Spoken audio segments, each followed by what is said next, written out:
আসসালামু আলাইকুম। আশা করি সবাই ভালো আছেন এবং সুস্থ আছেন। দ্রুত হোপফুলি সবাই দ্রুত জয়েন করবেন। আমরা অনেকগুলা বিষয় নিয়ে আলোচনা করব। আ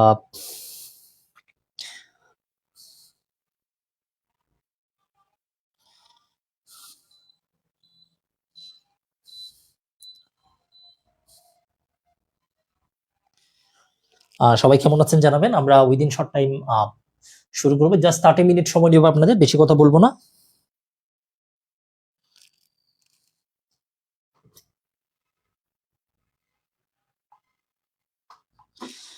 ইতিমধ্যে অনেকেই জয়েন করেছেন দেখতে পাচ্ছি। হোপফুলি অনেকগুলো বিষয় নিয়ে আসসালামু আলাইকুম, দোয়া করবেন। অনেক অনেক দোয়া আপনাদের জন্য। আ সবাই সবাই কেমন আছেন এবং হোপফুলি সবাই এখন ঢাকায় অবস্থান করছেন।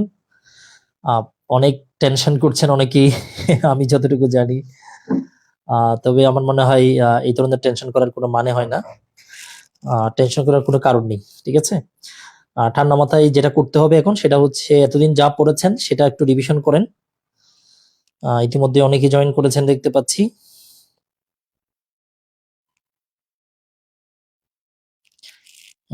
ওকে। অনেকেই জয়েন করেছেন।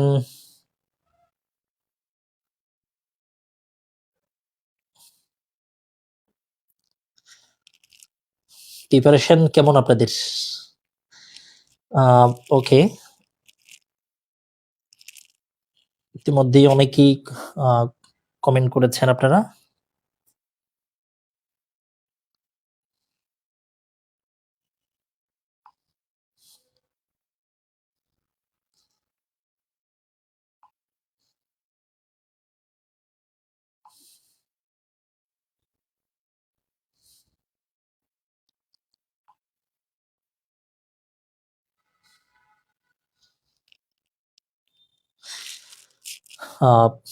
ওকে। ইতিমধ্যে অনেকেই জয়েন করেছেন দেখতে পাচ্ছি। আসসালামু আলাইকুম। ওয়ালাইকুম আসসালাম। আপনারা কি সবাই ঢাকায় অবস্থান করছেন? হোপফুলি সবাই চলে গেছেন। আমার মনে হয় ইতিমধ্যেই ম্যাক্সিমামই আপনারা চলে গেছেন। ঢাকাতে অবস্থান করছেন। খুব বেশি পরিমাণে প্রেশার ফিল করছেন এরকমও অনেকে আছে, বিশেষ করে যারা ২-১ দিন আগে থেকে প্রিপারেশন নিচ্ছে তারা একটু বেশি প্রেশারে আছে। আ আর যারা দীর্ঘদিন ধরে প্রিপারেশন নিচ্ছে আমার মনে হয় আপনাদের প্রেশারটা একটু কম হওয়ারই কথা। ঠিক আছে? তো আপনাদের জন্য আমার দীর্ঘদিন কথা বলেছি বার কাউন্সিল লিখিত পরীক্ষার প্রস্তুতি নিয়ে। আজকে লাস্ট 30 মিনিট কথা বলবো, বেশি কথা হবে না। আ এ ৩০ মিনিটের বেশি কথা বলবো না। তো যাই হোক, আপনাদের জন্য অনেকগুলো কথা আমার বলার আছে। যে বিষয়গুলো আপনাদের জন্য হোপফুলি আপনাদের অনেক বেশি পরিমাণে কাজ দিবে। ঠিক আছে? ইতিমধ্যে অনেকে আপনারা জয়েন করেছেন। আসসালামু আলাইকুম। ওয়ালাইকুম আসসালাম। অনেকে আপনারা সালাম দিচ্ছেন দেখতে পাচ্ছি। আ শেষ মহান আল্লাহ প্রশ্ন কমনের ব্যবস্থা করে দিবেন ইনশাআল্লাহ। আচ্ছা, এমডি ইমরান হাসান একটা কমেন্ট করেছেন। আসসালামু আলাইকুম ওয়া রাহমাতুল্লাহি ওয়া বারাকাতুহু। মিরাজ স্কুল পরিবারের সবাইকে কৃতজ্ঞতা জানাই। আল্লাহ আমরা চেষ্টা করেছি আপনাদেরকে সর্বোচ্চ পরিমাণে সাপোর্ট দেওয়ার জন্য। এটার সাক্ষী হচ্ছেন আপনারা। আমরা বেস্টটা দেওয়ার ট্রাই করেছি অ্যাজ এ টিম মিনি ল স্কুলের। আমরা যারা ক্লাস নিয়েছি এবং যারা খাতা মূল্যায়ন করেছে, আপনাদের যারা ফিডব্যাক দিয়েছে, আমরা সর্বোচ্চ চেষ্টা করেছি। যদিও আমাদের অনেকগুলো সীমাবদ্ধতা ছিল বা ভুল ছিল, এটা আমরা স্বীকার করে নিচ্ছি। কিন্তু আমরা চেষ্টা করেছি যে আপনাদেরকে বেস্টটা দেওয়ার জন্য। বিএম সোহাগের ঘুম আসছে না রাতে, ঢাকায় আছি ভাইয়া। লিয়াকত আলী মিয়া সাদ্দাম, আমি ঢাকায় পড়া হোটেলে মিনি ল স্কুলের স্টুডেন্ট। মাশাআল্লাহ। আপনি মফিজ তালুকদার কমেন্ট করেছেন। যাক, আমরা আশা করছি আমাদের স্টুডেন্টরা অনেক বেশি পরিমাণে ভালো করবে। কোনো সমস্যা নাই, শুধু ধারা মনে থাকে না। ধারা আপনার মনে আছে, আপনার কাছে মনে হচ্ছে যে মনে নেই, কিন্তু আপনার কাছে আপনার মনেই আছে। ঠিক আছে? পরীক্ষার হলে যেটা করতে হবে সেটা নিয়ে একটু কথাবার্তা আমরা বলবো। এই মুহূর্তে আপনারা যে কাজটা করবেন সেটা হচ্ছে ঠান্ডা মাথায় একটু রিভিশন করা। ঠিক আছে? ঠান্ডা মাথায় একটু রিভিশন করা আর কিছু শব্দ লিখা। কয়েকটা শব্দ জাস্ট মাঝে মাঝে একটু অ্যাকওয়ার্ড, ধরেন ১০ মিনিট পড়াশোনা করলে এই ১০ সেকেন্ড ২-৩ টা শব্দ লিখে ফেললেন একপাশে, বইয়ের উপরে নিচে। মানে মোটামুটি যাতে প্রশ্ন আসছে যাতে ওই শব্দটা যাতে মিসিং না হয়, ওই কাজটা করবেন। কেমন? তো আবার যাই হোক, আমরা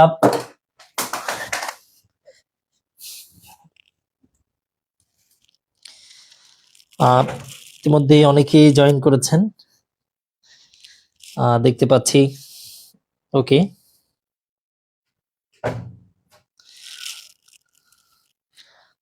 ওকে, মিডল স্কুলের চেষ্টা কমছে না, আমরা চেষ্টা করেছি। কোন কোয়েশ্চেন স্কিপ করব? আচ্ছা, প্রথম বিষয়টা হচ্ছে আপনাদের কিছু কথা বলার আছে আমার, যেগুলো হচ্ছে আপনার আপনি ধরে নিতে পারেন, হচ্ছে টিপস হিসেবেও ধরে নিতে পারেন। পরীক্ষার হলে যে কাজটা আপনার করা লাগবে সেটা হচ্ছে সেই বিষয়গুলো নিয়ে আগে একটু প্রথমে বলে ফেলি। প্রথম বিষয়টা, যেটা সবচেয়ে গুরুত্বপূর্ণ বিষয়, সেটি হচ্ছে আগামীকাল রাতে, যেহেতু 27 তারিখ পরীক্ষা, 27 জুনে আগামীকাল রাত 10টার বেশি পড়ার কোনো দরকার নেই, রাত 10টা পর্যন্ত পড়বেন, এরপর অবশ্যই ঘুমিয়ে যাবেন। কেমন? অনেকে আছে যে রাতে 3টা 4টা পর্যন্ত পড়ে এরপরে মাথা হ্যাং করে পরীক্ষার হলে কিন্তু সে কোনো কিছুই কানেক্ট করতে পারে না। এটা খুবই সমস্যা, ঠিক আছে? এটা যাতে আপনার না হয়, পরীক্ষার আগের দিন 10টার মধ্যে ঘুমিয়ে যাবেন, এরপরে একদম বুড়ে উঠে আরেকবার রিভিশন করে ফেলবেন, ঠিক আছে? তাহলে পরীক্ষার আগের দিন কোনোভাবেই ঘুম যাতে আপনার 6 ঘন্টার নিচে যাতে কোনোভাবেই যাতে না হয়, 6 আওয়ার্স, ঠিক আছে? 6 থেকে 7 ঘন্টা অবশ্যই ঘুমাবেন, এটা যাতে নিশ্চিত থাকে। কেমন? পরীক্ষার হলে যাওয়ার সময় পরীক্ষার হলে যেটা এডমিট কার্ড আপনার, এটা আগামীকালকে কিন্তু ব্যাগে ঢুকিয়ে রাখবেন। আপনার যেটা কাগজ, যেটা প্যাকেট যেটা নিয়ে যাবেন, ওখানে এডমিট কার্ড আগামীকালকে আপনি ঢুকিয়ে রাখবেন। ওকে, এবারে পরীক্ষার হলের মধ্যে যেটা আপনার সবচাইতে বেশি পরিমাণে সমস্যা আপনাদের হবে, সেটা একটু এখানে আপনাদেরকে হাইলাইট করে লিখে দিচ্ছি। আপনাদেরকে যখন খাতা দেয়া হবে, ঠিক আছে, আপনাকে যখন খাতা দেয়া হবে, ওখানে আপনি বৃত্ত ভরাট করবেন। বৃত্ত ভরাট করার সময় যদি বৃত্ত ভরাট করতে হয় রোল নাম্বারের, এরপরে বাকিগুলোর ক্ষেত্রে ভেরি কেয়ারফুলি, খুব সতর্কতার সাথে, ঠান্ডা মাথায় কাজটা শেষ করবেন, খুবই সতর্কতার সাথে, এটা যাতে কোনোভাবেই আপনার হচ্ছে ভুল না হয়। খাতা দেওয়ার পরে দেখবেন যে খাতার মধ্যে লেখা আছে, এখানে এখানে এখানে লেখা আছে যে এখান থেকে লেখা শুরু করবেন, এরকম একটা লেখা থাকবে। এখান থেকেই লেখা শুরু করবেন, এরকম একটা লেখা থাকবে, ঠিক আছে? দেখবেন যেটা হচ্ছে, ধরেন এটা যদি খাতা হয় আপনার, হচ্ছে ধরেন এটা খাতা, এখানে এই যে এই জায়গায় লেখা আছে কি, এখান থেকে লেখা শুরু করবেন, মানে প্রথম পেজ যেটা, এখানে আপনার রুল নাম্বার বা আদার্স কিছু দেওয়া আছে, যেখান থেকে বলেছে লেখা শুরু, এখান থেকে আপনি শুরু করে ফেলবেন লেখাটা। 1 নং প্রশ্নের উত্তর অথবা 2 নং প্রশ্নের উত্তর লিখে আপনি এখান থেকে লেখা শুরু করবেন, এটা যাতে কোনোভাবেই যাতে ভুল না হয়। যেখান থেকে লেখা স্টার্ট করতে বলেছে ওখানে আপনি অবশ্যই লেখা শুরু করবেন। ওটা যদি না করেন পরীক্ষার খাতা বাতিল। প্রতি বছর এই ধরনের 2-3 পার্ট, এই ধরেন 20 জন 50 জন স্টুডেন্ট এই কাজটা করে থাকে, পরে এসে অনেক বেশি পরিমাণে টেনশন করে যে খাতা বাতিল হয়ে গেছে, সে কি করবে, এই ধরনের ভুলগুলো অনেকেই করে থাকে। আর বৃত্ত ভরাটের ক্ষেত্রে ভেরি কেয়ারফুল, ঠিক আছে? বৃত্ত ভরাটের ক্ষেত্রে ভেরি কেয়ারফুল। বৃত্ত ভরাটের ক্ষেত্রে আমি যেটা করতাম সেটা হচ্ছে, প্রথমে আমি নিজে একটা কলমের ডট দিয়ে দিতাম, মানে যেটা যেটা ভরাট করবো আর কি, যে কোনো ক্ষেত্রে আগে একটা ডট দিয়ে ফেলতাম, এরপর আমি আরেকবার দেখে ওই কাজটা করতাম, ঠিক আছে? তাহলে আপনার এখান থেকে, আপনার যেখান থেকে বলেছে সেখান থেকে লেখাটা আপনি শুরু করবেন। আচ্ছা, এটা একটু মাথায় রাখবেন। এরপরে আচ্ছা, লেখা শুরু করলেন, প্রশ্ন কোনটা কিভাবে করবেন এগুলো আপনাদেরকে আগেই বলে ফেলেছি, আজকে নতুন করে কিছু বলার নেই, এগুলো আগেই বলেছি। এবার প্রশ্ন যেগুলো দিবে, ধরেন প্রশ্ন আছে কয়টা আপনার, হচ্ছে 1 থেকে ধরেন 10টা সিরিয়াল দেখবেন আপনি।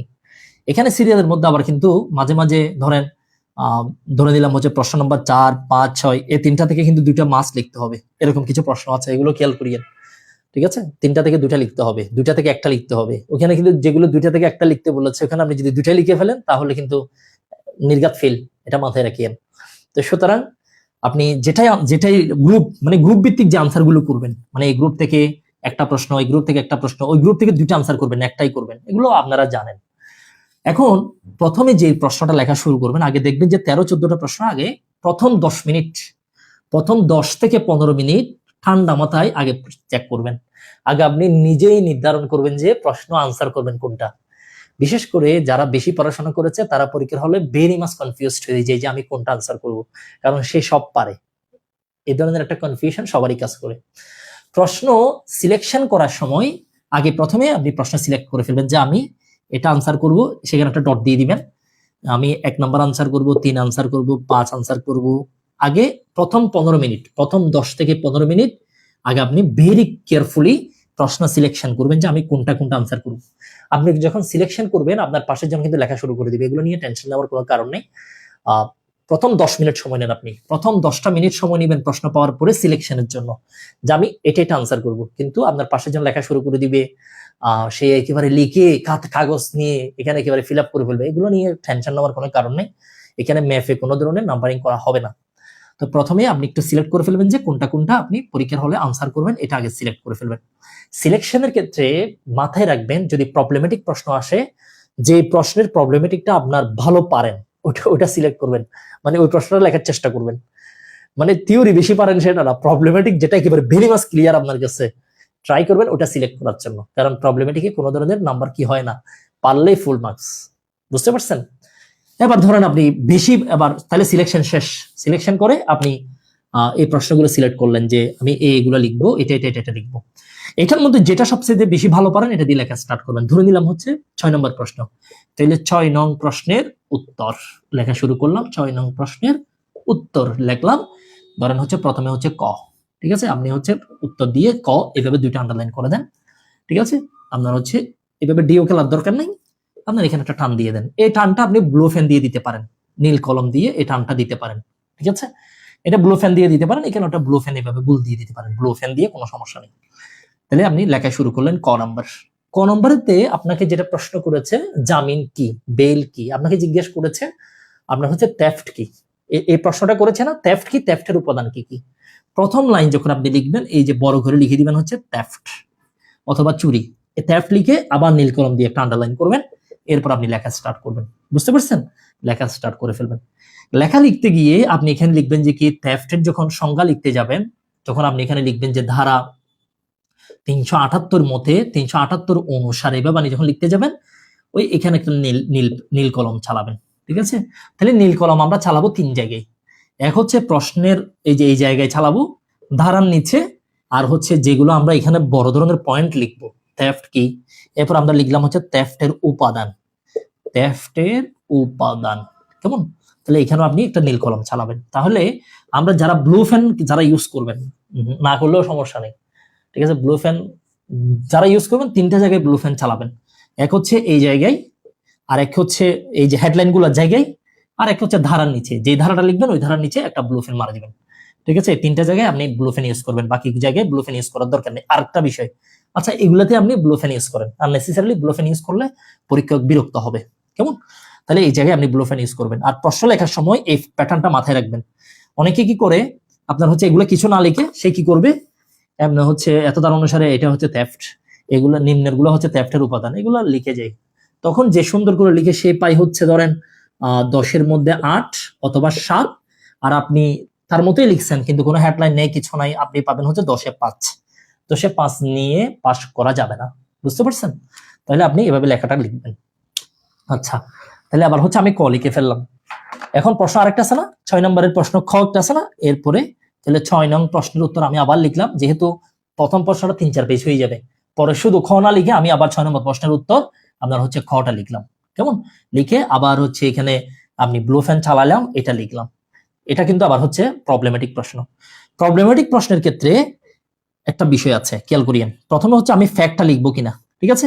পরীক্ষা আসলে যে সময় দেয়া হয় এই সময়ে ফ্যাক্ট লিখতে গেলে এখানে সময় পাওয়া যায় না। বুঝতে পারছেন? তো সুতরাং সেই ক্ষেত্রে আপনার হচ্ছে ফ্যাক্ট আপনি নাও লিখতে পারেন, ঠিক আছে। আপনি হচ্ছে ফ্যাক্ট টাইমে জাস্ট এভাবে লিখতে পারেন, কোনো কিছু না লিখে এভাবে আপনি বসাই দিতে পারেন, এরপর হচ্ছে সরাসরি ইস্যুতে চলে যাবেন। তাহলে ইস্যুর নিচে একটা আন্ডারলাইন করবেন, তাহলে ইস্যুটা কি, করিমের অপরাধটা কি, করিম অপরাধ করেছে কিনা, এটা হচ্ছে ইস্যু, ঠিক আছে। এরপরে সিদ্ধান্ত বা ডিসিশন আপনি যেটা লিখেন, এরপরে হ্যাঁ সেই অপরাধ করেছে, কারণ কি, দণ্ডবিধির এত দ্বারা অনুসারে, এরপর আপনি বাকিগুলো লিখবেন, ঠিক আছে। একটা পর একটা লিখবেন। আরেকটা কথা বলি, আপনি এটা খুব ভালোভাবে পারছেন কিন্তু এটা নিয়ে আপনি ভেরি মাচ কনফিউজড। এখন প্রথম প্রশ্ন লেখা শুরু করলেন, এই জায়গায় আপনি কনফিউশনে পড়ে গেলেন যে এটা হবে না এটা হবে, এই জায়গায় একটু প্রবলেম হচ্ছে না, এই জায়গায় কি করবেন, এই জায়গায় কি আপনি ওটা নিয়ে টেনশন করবেন। আর একটা কথা বলি আপনাদের, পরীক্ষা যখন আপনি দেয়া স্টার্ট করবেন প্রথমে আপনার ব্রেন কাজ করবে স্লো, কারণ হচ্ছে প্রথমে আপনি ভয়ে থাকবেন যে কি প্রশ্ন দিচ্ছে আমাদেরকে, কি পরিমাণে আমাকে সারপ্রাইজ করে দিচ্ছে প্রশ্ন দিয়ে, এই ধরনের কিছু টেনশন আপনার মধ্যে কাজ করবে। এটা ভেরি মাচ কমন যে আপনি টেনশন করবেন। তো আপনি যে টেনশন করবেন এটা নিয়ে আবার টেনশন করার কিছু নাই, যে আপনার একটা টেনশন হবে যে কি ধরনের প্রশ্ন আমাকে দেয়া হবে, এই ধরনের কিছু টেনশন কিন্তু আপনার মধ্যে কাজ করবে। এখন প্রথমে ব্রেন ঠিকঠাক ভাবে কাজ করবে না, ব্রেন ঠিকঠাক ভাবে কাজ না করলেও আপনি কিন্তু যেটা বর্ণনামূলক প্রশ্ন ওইটা কিন্তু আপনি ভালোভাবে লিখতে পারবেন, কিন্তু প্রবলেমেটিক প্রশ্নটা ব্রেন যদি ঠিকঠাক কাজ না করে আপনি লিখতে পারবেন না। প্রশ্ন হচ্ছে তখন আমি কি করব। আচ্ছা, আপনি যে খ নম্বর প্রশ্ন উত্তর শুরু করেছেন অবশ্যই এটা নতুন পেজ থেকে শুরু করবেন, ঠিক আছে। যে কোনো প্রশ্ন নতুন পেজ থেকে শুরু করব, ঠিক আছে, নতুন পেজ থেকে শুরু করব। তাহলে 6 নং প্রশ্নের উত্তর আমি খটা আপনার হচ্ছে লিখলাম। এখন দেখা যাচ্ছে যে এই প্রশ্নটা আমি একটু কনফিউজড, তখন আমি একটা পেজ রেখে চলে যাব, ওয়ান পেজ, ঠিক আছে, একটা পেজ রেখে চলে যাব, আমি বাকি প্রশ্নে চলে যাব, কিন্তু এটা আমাকে মনে রাখতে হবে যেটা আমি আনসার করিনি। এটা আমি তখনই রেখে যাব যদি আমি এটা কনফিউশনে থাকি। আমি যদি এটা একেবারে 100% পারি লিখে চলে যাব, যদি দেখা যাচ্ছে না কনফিউশন, আমার আর একটু সময় নেওয়া উচিত, তখন আমি এই পেজটা রেখে দিব। তাহলে পরবর্তীতে আমি যখন আবার এটাতে ব্যাক করব তখন আমি কিন্তু লেখা লিখবো ছোট করে, কারণ আমি দুটা পেজ রাখি নাই, পেজ রাখবো একটা। অনেকে মনে করে যে পেজ যদি আমি বেশি লিখে ফেলি তাহলে মনে হয় নাম্বার বেশি, আসলে এটা সত্য নয়, এটা ভুয়া। এখানে পেজ ভিত্তিক কোনো নাম্বার দেওয়া হবে না। আমি যখন আপনার খাতা কাট মূল্যায়ন করতে যাব, সেক্ষেত্রে আমি যেটা দেখব সেটা হচ্ছে আপনি এই যে 6 নম্বরে যে খ নম্বর প্রশ্ন, এটাতে আপনি আইনের নামটা লিখেছেন কিনা।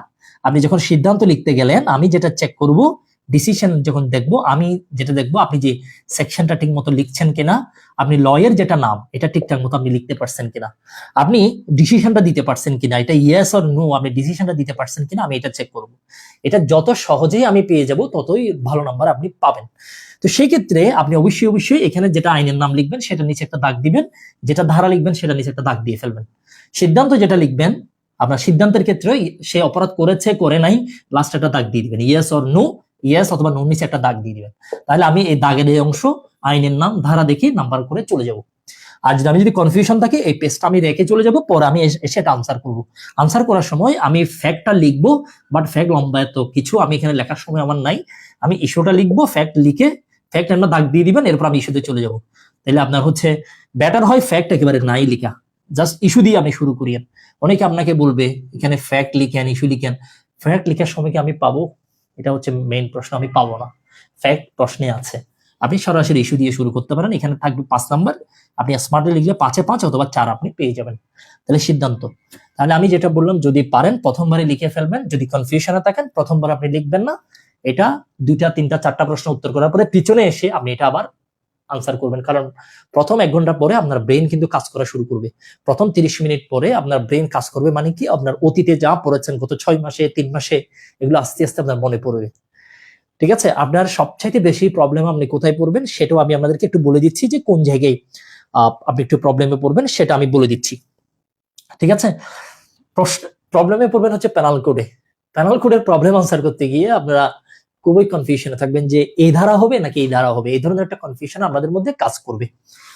আচ্ছা, সেটা নিয়ে একটা কথা বলে ফেলি। তাহলে প্যানাল কোডের ক্ষেত্রে, প্যানাল কোডে যে 5 নম্বরের প্রবলেমেটিক প্রশ্ন মার্কস প্রবলেমেটিক প্রশ্ন আসবে, এটা যাতে কোনোভাবেই যাতে আপনি মিস না করেন, এটা অবশ্যই অবশ্যই পারা লাগবে।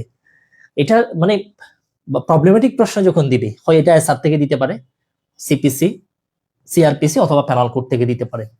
যদি আপনাকে কমন দেওয়া হয় সেক্ষেত্রে দুটো আইন থেকে কমন দেওয়ার পসিবিলিটি আছে, হচ্ছে প্যানাল কোড আর হচ্ছে এসআর অ্যাক্ট। এসআর অ্যাক্টের যে প্রবলেম গুলো আছে, মানে যে উদাহরণগুলো আছে, এই উদাহরণগুলো আমি আগেও বলেছি, আপনারা একটু দেখে নেবেন। যেমন উদাহরণ 12, 21, 21-এর এ, তারপরে হচ্ছে আপনার 31, 39, 42, এরপরে হচ্ছে আপনার 55 থেকে 57। এখানে যে উদাহরণগুলো আছে এগুলো আপনারা দেখেছেন আমি জানি, এগুলো আপনারা আরেকবার দেখে নেবেন, যদি কমন আসে এখান থেকে দেওয়ার একটা পসিবিলিটি আছে। আর প্যানাল কোড কিন্তু অনেক বিস্তৃত, তারপরও প্যানাল কোড থেকে আমি সবসময় বলি জেনারেল এক্সেপশনের মধ্যে যেই আপনার হচ্ছে উদাহরণগুলো আছে এগুলো আমরা অবশ্যই অবশ্যই দেখে নিব 106 পর্যন্ত। এরপর আপনার 36 থেকে স্টার্ট করে 38 এর মধ্যে কিন্তু কিছু প্রবলেম আছে। এই উদাহরণগুলো আসলে অনেক স্টুডেন্ট কনফিউশনে চলে যায়, অনেক বেশি পরিমাণে কনফিউজড হয়ে যায় যে এটা কোত্থেকে দিল। এই জায়গা থেকে যদি প্রবলেম দেওয়া হয় এটা কিন্তু আইডেন্টিফাই করে ফেলতে হবে আপনাকে। আর অ্যাবেটমেন্টের ক্ষেত্রে 107 থেকে স্টার্ট করে 109 এর মধ্যে 119 এর মধ্যে, এখানেও আসলে কিন্তু অনেক স্টুডেন্ট কনফিউজড হয়ে যায় যে আসলে এটা আনসারটা কি হইতে পারে। এখানে বেশি পরিমাণে কনফিউজড হবেন আপনার হচ্ছে 111, 113, 110, 109, এগুলো একটু ভালো করে খেয়াল করবেন। আর একটা জায়গায় প্রবলেমের ক্ষেত্রে আপনি ভেরি মাচ কনফিউজড থাকবেন, এটা হচ্ছে সেকশন 300 ধারার মধ্যে যে এক্সেপশন গুলো আছে, এক্সেপশনের মধ্যে যে উদাহরণগুলো আছে এগুলো একটু ভেরি কেয়ারফুলি দেখবেন। ঠিক আছে, আর একটা বিষয় সেটা হচ্ছে চুরি, 378 থেকে স্টার্ট করে 392 পর্যন্ত অনেকগুলো উদাহরণ আছে। এই উদাহরণের মধ্যে আপনারা কনফিউশনে থাকেন, বিশেষ করে 382 থেকে যখন উদাহরণ আসে, এই 382 উদাহরণগুলো কিরকম, রহিম, করিম, জসিম, জব্বার আসছে ডাকাতি করা, এই আপনার হচ্ছে আপনি গাড়িতে ঘুমাচ্ছেন, ওরা আসছে, আসার সময় অস্ত্র নিয়ে আসছে পকেটে করে, আপনি ঘুম, ওরা পকেট থেকে আপনার সবকিছু নিয়ে চলে গেছে যে আপনি জানেনও না। তো এখন ওই যে প্রশ্নে যখন দেখা দিল যে অস্ত্র আছে, তারপরে হচ্ছে তারা দা নিয়ে আসছে, এগুলো কিন্তু আপনি কিছুই দেখেন নাই, আপনি তো ঘুম। এই দা দেখার সাথে সাথে স্টুডেন্ট এটাকে আর চুরি বলে না, তখন এটাকে তারা আনসার করে করতে গিয়ে রবারি, এক্সটর্শন, এই ধরনের আনসার গুলো তারা করে ফেলে, বা দস্যুতা, ডাকাতি। কিন্তু আনসারটা হবে 382। এটা চুরি, কারণ আপনি তো জানেন না যে আপনার থেকে নিয়ে গেছে, সেটা আমি ঘুমেছিলেন, তারা প্রিপারেশন নিয়ে আসছে অস্ত্র শস্ত্র সবকিছু নিয়ে, বাট আপনি জানেন না, উইদাউট ইউর কনসেন্ট। সেই ক্ষেত্রে এই 382তে কিন্তু উদাহরণ দেখবেন, এই 382 উদাহরণ দেখলে স্টুডেন্ট কনফিউশনে চলে যায় যে এটা কি হইতে পারে।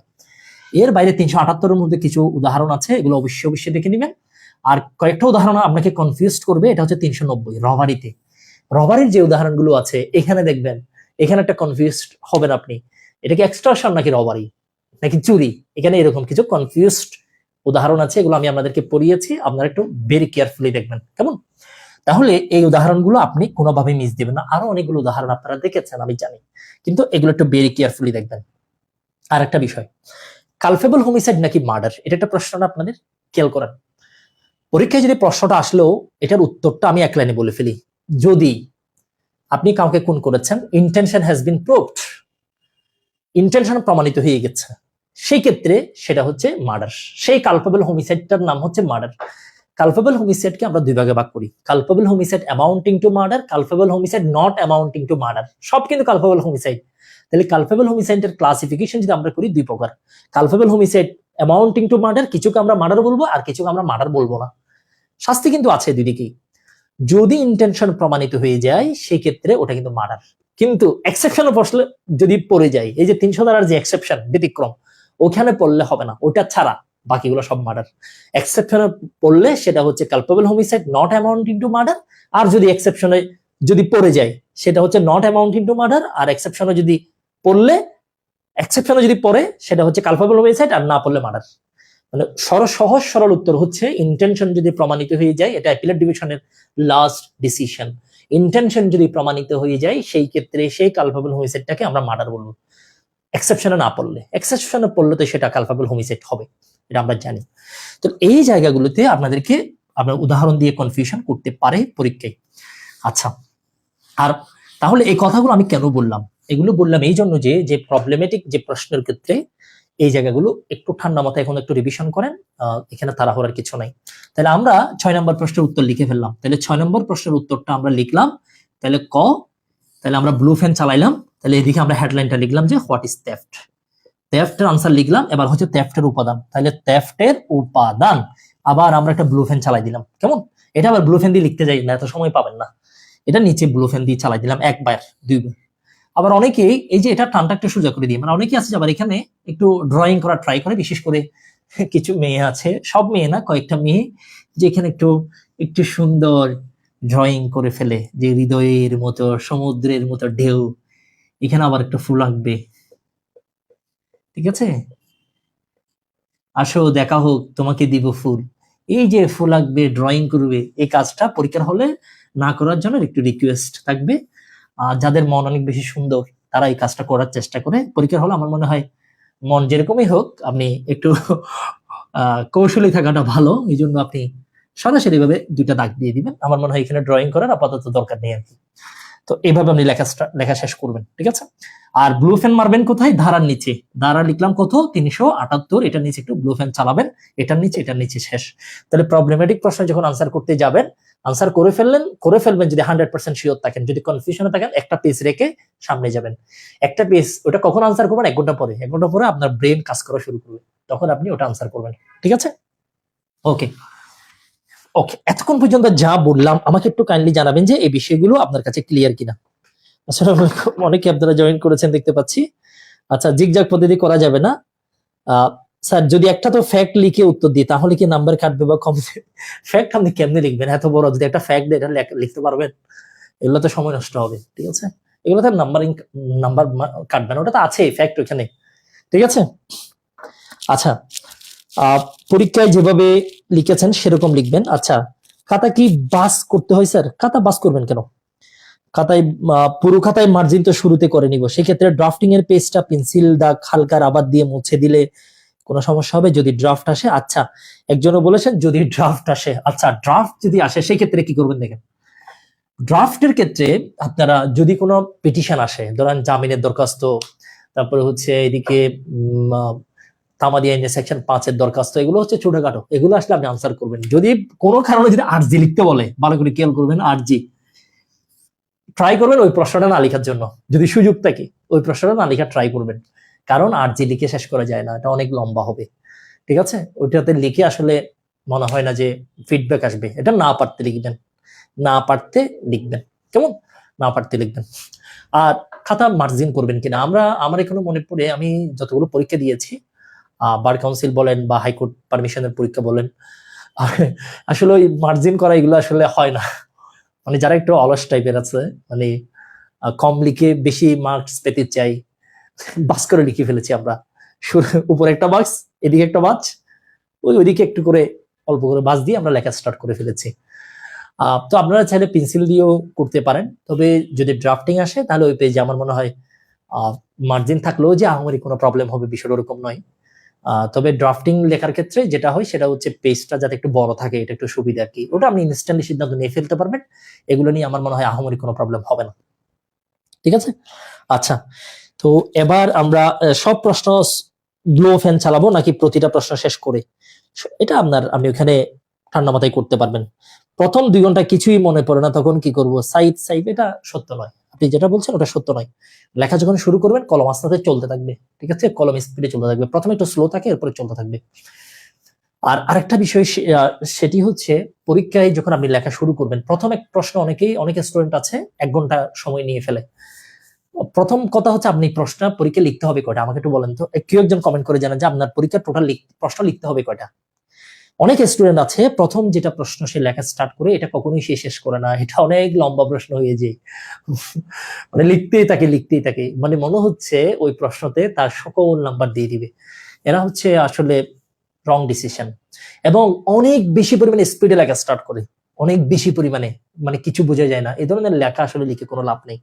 আপনি যেটা লিখবেন খুব সলিডলি স্মার্টলি লিখবেন, যাতে যিনি খাতা মূল্যায়ন করবেন উনি যাতে পড়তে পারেন, এটা আপনি এনশিওর করবেন, কেমন, এটা একটু এনশিওর করবেন যাতে খাতাটা যাতে একটু ভালোভাবে পড়তে পারে।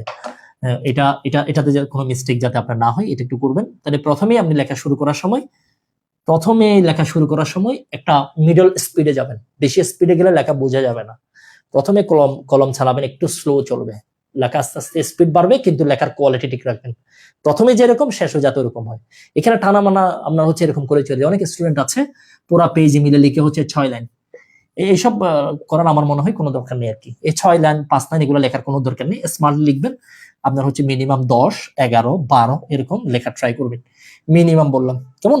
মানে আর দ্বিতীয়ত আবার অনেকেই আছে ধরেন লিখলো 10 লাইন, কিন্তু প্রত্যেকটা লাইনে লিখলো 3 শব্দ মাত্র, এই ধরনের ফাও লেখার কোনো দরকার নেই। ঠিক আছে, আপনার হচ্ছে স্মার্ট ওয়েতে লেখাটা যাবেন, অন্তত প্রত্যেকটা লাইনে 4 থেকে 5 শব্দ, এগুলো আপনাদেরকে আমি আগে অনেকবার বলেছি, 4, 5, 6 শব্দ। আর এইদিকে আপনি হচ্ছে 10 থেকে 12, 14 যা লিখতে পারেন, লেখাটা যাতে স্মার্টলি বোঝা যায়। অনেকে আছে যে পেজ কাউন্ট করার জন্য সে মনে করে যে অনেকগুলা পেজ দেখলে তার অসংখ্য নাম্বার হয়ে যাবে, সে পাশ করে উড়াই ফেলবে, এরকম মনে করে, এটা আসলে সত্য নয়। Law is what it is, এই কথাটা বলেছিলেন রাজশাহী বিশ্ববিদ্যালয়ের সাবেক প্রফেসর দীনেশ চন্দ্র দেবনাথ স্যারের একটা কথা, law is what it is. আপনার থেকে যেটা জিজ্ঞেস করেছে আপনি সেটা আনসার করবেন, এখানে নিজের মনের মাধুরী মিশিয়ে নিজেকে সংসদ সদস্য ভেবে, সাংসদ ভেবে আপনি নিজেই সেখানে আইন প্রণয়ন করতে যাবেন না, এটা আপনার কাজ নয়। আপনার কাজ হচ্ছে জাস্ট যেটা আছে সেটাই এখানে কপি করে দেওয়া। তো সুতরাং যেটা জিজ্ঞেস করেছে সেটাই করবেন, আপনার থেকে যা জিজ্ঞেস করবে আপনি সেটাই লিখবেন। চুরি করা সামাজিক অপরাধ, চুরি করে যদি সমাজে যদি চলতে থাকে সমাজে অস্থিরতা সৃষ্টি হবে, আসুন সবাই চুরি দমনের জন্য আমরা চেষ্টা করি, চুরির ক্ষেত্রে শরিয়া আইন চালু করা গেলে আমরা মুক্তি পাবো, চুরির ক্ষেত্রে বিয়ের ক্ষেত্রে যদি শরিয়া আইন অ্যাপ্লাই যদি চলে, সম্পত্তির ক্ষেত্রে যদি সমান অধিকার চলে, চুরির ক্ষেত্রে কেন শরিয়া আইন আমরা অনুসরণ করতে পারবো না, এ বিষয়ে সবার ভেবে দেখা উচিত।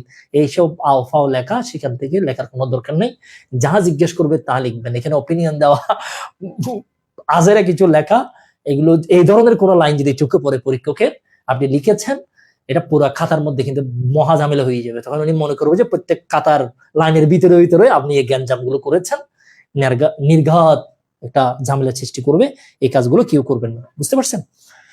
আচ্ছা, কথা বলে ফেলেছি, মার্জিন কতটুকু করবেন এটা 1 ইঞ্চি মতো রাখলে হয়ে যায়, ওখানে তারপরে একটা উপরে মনে একটা ইনস্ট্রাকশন দেওয়া থাকে, এটা আপনি আপনার মতো করে ফেলবেন, ঠিক আছে। এটা 1 ইঞ্চি আনাফ, আমার মনে হয় 1 ইঞ্চি আনাফ, অনেকে 1.5 ইঞ্চি, এখানে তো আসলে এগুলো কেউ 1.5 ইঞ্চি 2 ইঞ্চি এগুলো আসলে কেউ দেখবে না।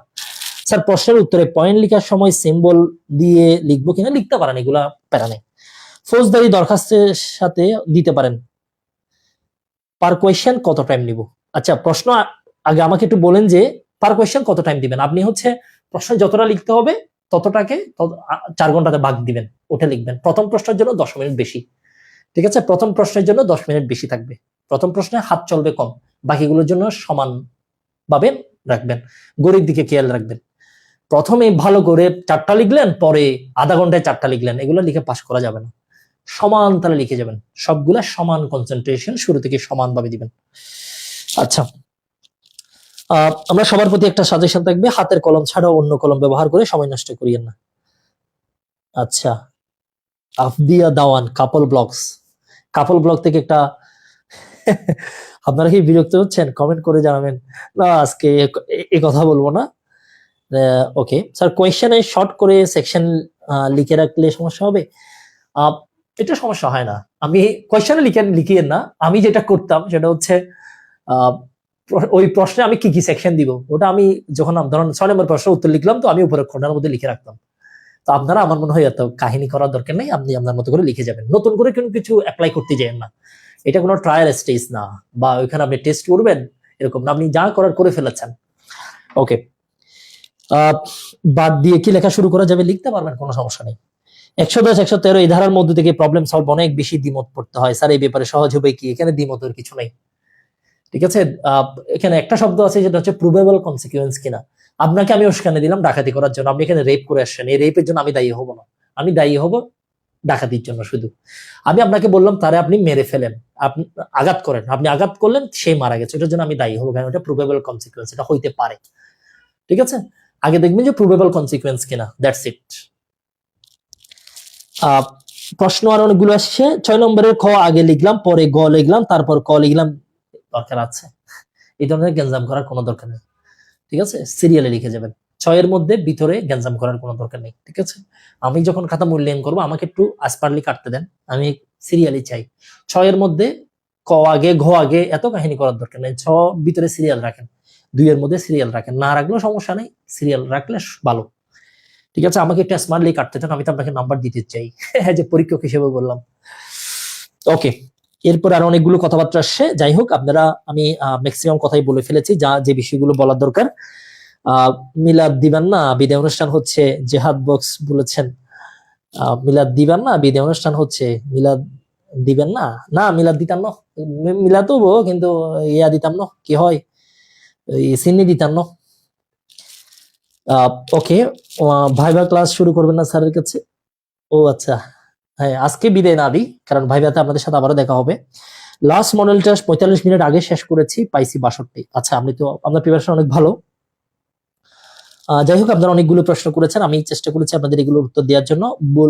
ভুল হলে ফ্লুয়েড ফ্যান ব্যবহার করতে পারবো কিনা? ও মাই গড মিস্টার জুলহাস সাইফ, এই কাজ ভুলও করিয়েন না, ফেল কনফার্ম, কোনো ধরনের করা যাবে না। আচ্ছা আপনাদের আরেকটা সমস্যা বলি, আপনারা যখন লিখবেন লেখার ক্ষেত্রে আপনাদের ভুল হইতে পারে, ঠিক আছে। যদি কোনো ধরনের ভুল হয় 1 টান দিয়ে কেটে দিবেন, অনেকে আছে এটা এরকম করে, এগুলো করা যাবে না, ভুল হলে 1 টান দিয়ে কেটে ফেলবেন, ঠিক আছে।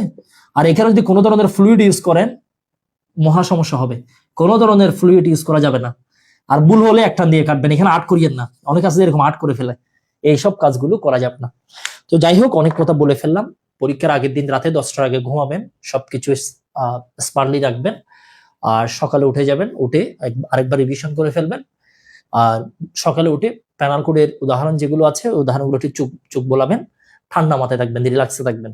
পরীক্ষার আগের দিন রাতে যারা ঘুমাবে না তারা প্রবলেম ভুল করবে, তারা এক ধারার জায়গায় আরেক জায়গায় দিয়ে আসবে, তারা প্রেশার ফিল করবে, কেমন? এই কাজটা করার এই জন্য পরীক্ষার আগে ঘুমাবেন, বা পরীক্ষার আগের দিন বেশি পরিমাণ প্রেশার নেওয়ার দরকার নেই, সকালে উঠে পরীক্ষার হলে স্মার্টলি বসবেন। যারা ইসলাম ধর্মের আছেন তারা ট্রাই করবেন একটু উজু করে ঢুকার জন্য, অথবা বাসা থেকে উজু করে বের হয়ে যাবেন। আর যদি কোনো আর পরীক্ষার হলে, আচ্ছা আরেকটা বিষয় গুরুত্বপূর্ণ বিষয় বলে ফেলি, সকালে যা নাস্তা করবেন সকালে ঘুম থেকে উঠে করে ফেলবেন, মানে কোনো কারণে যদি ওয়াশরুমের প্রয়োজন হয়, এটা বাসা থেকে সব যাতে শেষ হয়ে যায়। পরীক্ষার হলে অনেক লম্বা লাইন থাকে, ওখানে আসলে ওয়াশরুম শেষ করে তখন পরীক্ষার খাতা দিয়ে ফেলে, এগুলো আসলে অনেক বেশি পরিমাণে মিসম্যানেজমেন্ট হয়ে যায়। মানে আপনার পার্সোনালি দেখবেন যে খুব তাড়াহুড়ো হয়ে যাবে। ধরেন আপনার খাতা দিচ্ছে কয়টায়, এই 8:45-এ খাতা দিচ্ছে, এখন আপনি ওয়াশরুম থেকে আসছেন 9:10-এ, তখন কিন্তু প্রশ্ন দিয়ে ফেলবে, তখন আপনি লিখবেন তাড়াহুড়া, সবাই লিখে ফেললো। এই জন্য সকালে আপনি নাস্তা করে ফেলবেন 6টার দিকে, আগেভাগে নাস্তা রেডি করে রাখবেন, আগেভাগে সব রেডি করে রাখবেন, যা খাবেন, কলা পাউরুটি থেকে শুরু করে 2-3টা কলা, 3-4টা পাউরুটি, এরপরে বিস্কিট, ওভারঅল মিলে মোটামুটি একটা ভালো পানি দিয়ে একটা মিক্স করে সকালে খেয়ে ফেলবেন। এরপরে আপনি বাসা থেকে বের হওয়ার আগেই শেষ করে স্মার্টলি বের হয়ে পরীক্ষার হলে গিয়ে আপনি বসে যাবেন। এটা ভেরি স্মার্ট ওয়ে হবে আপনার জন্য। তো যাই হোক, আমি সব বিষয়গুলো বললাম। আর পরীক্ষার হলে মাথা ঠান্ডা রাখবেন, কোনো ধরনের মাথা ঠান্ডা থাকবে, আমি যেভাবে বলেছি এভাবে গেলে মাথা ঠান্ডা থাকবে।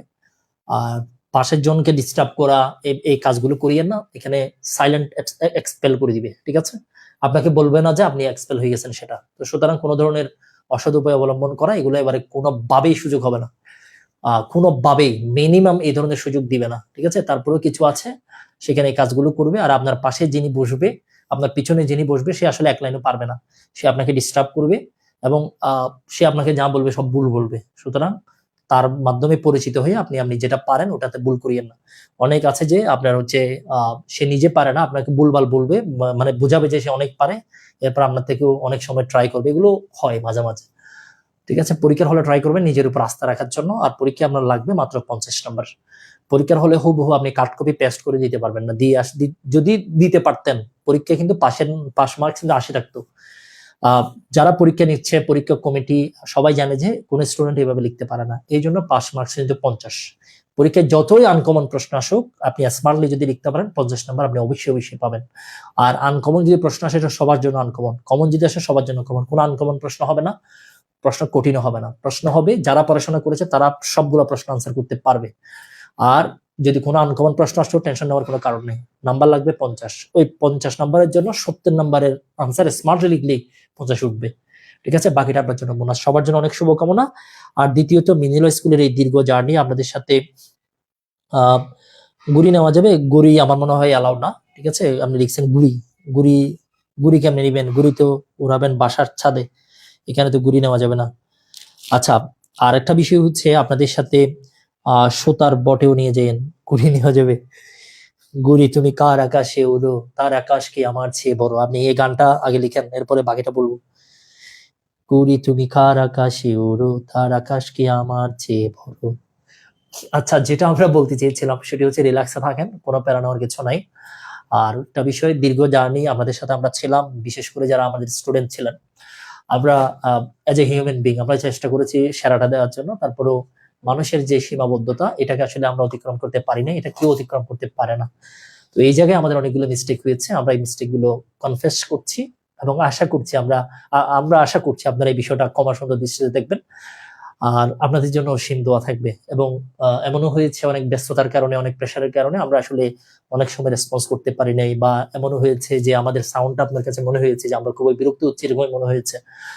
যেটা যেভাবে মনে হোক না কেন, আমরা আশা করবো আপনারা পরীক্ষার আগে আমাদেরকে এই অতীতের যে কাজ, এই 2-3 মাস বা 6 মাসের যেই কাজের মধ্যে যে ভুল, ইন্টেনশনালি যে ভুলগুলো আমরা করেছি বা আনইনটেনশনালি যে ভুলগুলো আমরা করেছি, সকল ধরনের ভুল যা হয়েছে, আমরা আশা করি আপনারা এই বিষয়গুলো ক্ষমা সুন্দর দৃষ্টিতে দেখবেন। আপনারা মিডিল স্কুলের যে দীর্ঘ জার্নি, যে গৌরব উজ্জ্বল ইতিহাস, যে সুন্দর যাত্রা, এই যাত্রার আপনারা আমাদের সাথে ছিলেন বলেই আজকে বাংলাদেশে একটি ভালো অবস্থায় মিডিল স্কুল দাঁড়িয়ে আছে। এবং আপনাদেরকে আনন্দের সাথে জানাচ্ছি, আগামীকাল সবচেয়ে বেশি পরীক্ষা দিবে ফ্রম মিডিল স্কুল। আমাদের থেকে অনেক আমাদের স্টুডেন্ট অনেক স্টুডেন্ট পরীক্ষা দিবে। পরীক্ষার হলে আপনি দেখবেন আমাদের স্টুডেন্টদেরকে আপনি আইডেন্টিফাই করতে পারবেন। পরীক্ষার হলে যাওয়ার সময় আমি আপনাদের স্টুডেন্টদেরকে দেখবেন, আমাদের স্টুডেন্টদেরকে চেনার কিছু ওয়ে আছে। তো যাই হোক, যারা আমাদের পাঠক ছিলেন তাদেরকেও আমরা অসংখ্য ধন্যবাদ জানাচ্ছি। সবার জন্য অনেক দোয়া এবং শুভকামনা থাকবে। ইনশাআল্লাহ আপনাদের সাথে আবারও দেখা হবে। আজকে এখানে আমরা শেষ করি, আপনারা আমাদের জন্য দোয়া করবেন। সবার জন্য অনেক শুভকামনা। আর মিডিল স্কুল দ্রুত একটি প্রিলিমিনারি বেস শুরু করতে যাচ্ছে, আশা করি প্রিলিমিনারি বেসে অনেকের সাথে আমাদের দেখা হবে। সবার জন্য অনেক শুভকামনা। আশা করি ভালো কিছু হবে। আজকে আমরা এখানে শেষ করছি। আপনাদের জন্য দোয়া থাকবে, আপনারা আমাদের জন্য দোয়া করবেন। আসসালামু আলাইকুম।